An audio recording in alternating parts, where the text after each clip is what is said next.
Olá, meu nome é Valquíria Ginato, bem-vindos ao canal Central das Escrituras. Tem uma escritura que todas as vezes que eu leio me impacta de uma forma que me faz pensar muito sobre a minha maneira de encarar meus desafios. Essa escritura está em 1 Nef 2:12 e também ela se repete lá em Mosias 10:14 e diz assim: E assim, Lamã e Lemuel, sendo os mais velhos, murmuravam contra seu pai. E murmuravam por desconhecerem a maneira de proceder daquele Deus que os havia criado. E aí repete lá em Mosias 10:14. E meus irmãos enfureceram-se com ele, porque não compreendiam a maneira de proceder do Senhor. E aí eu fico pensando quantas vezes na nossa vida nós reclamamos das situações que nos advêm, das circunstâncias das quais não temos controle, por não entender o propósito, daquilo, por não entender o que nós podemos aprender a encontrar um propósito, um sentido naquilo que estamos passando. Lamã e Lemuel, eles viam as bênçãos do Senhor como um direito deles, com petulância, e viam as bênçãos dadas ao irmão Nef como uma ofensa a eles, não se alegravam com o outro sendo abençoado. E nós precisamos nos policiar para olharmos para a nossa vida, para os nossos desafios e conseguirmos enxergar um propósito. Isso se associa muito na psicologia à logoterapia. Viktor Frankl já dizia, da tríade trágica, que ele chamava, que eram 3 aspectos da nossa vida: a dor, a culpa e a morte. E ele dizia que até nesses momentos, nos piores momentos, nós podemos encontrar um sentido, um propósito. Propósito na morte? Sim, propósito na morte. E ele faz uma comparação muito legal, Ele fala assim que a morte ela pode nos servir como um estímulo para vivermos de um modo responsável. Porque se nós fôssemos imortais, nós adiaríamos todas as coisas, não realizaríamos, não haveria sentido de urgência.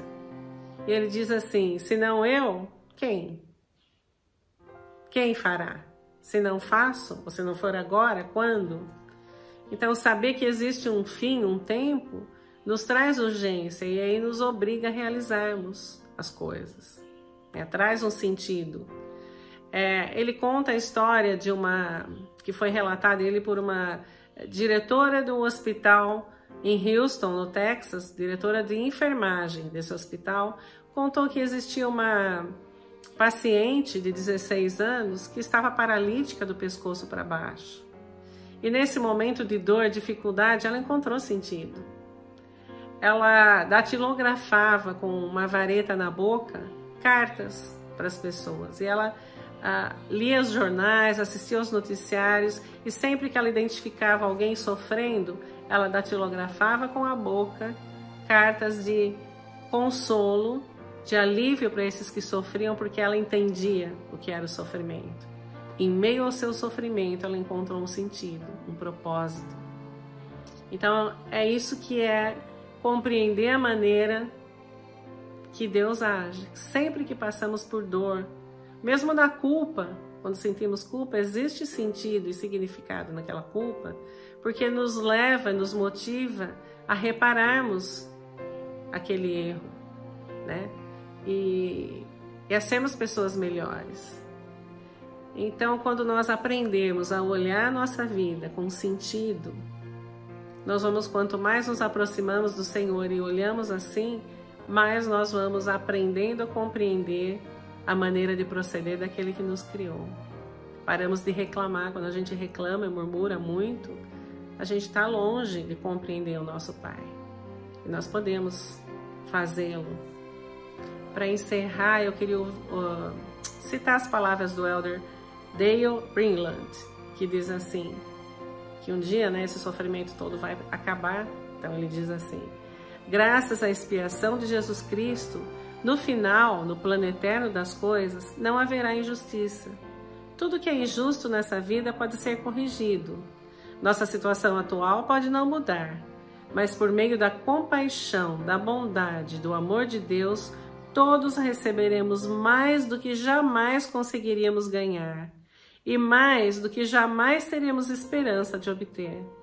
Temos a promessa de que Deus enxugará de seus olhos toda lágrima e não haverá mais morte, nem pranto, nem clamor, nem dor, porque já as primeiras coisas são passadas. Que possamos enfrentar com bravura os nossos desafios, os nossos momentos difíceis, próximos de nosso Pai, próximos de seu Filho Jesus Cristo, aprendendo com Ele a enxergar e ver o mundo da maneira que Ele vê e que Ele enxerga. Te vejo no próximo vídeo.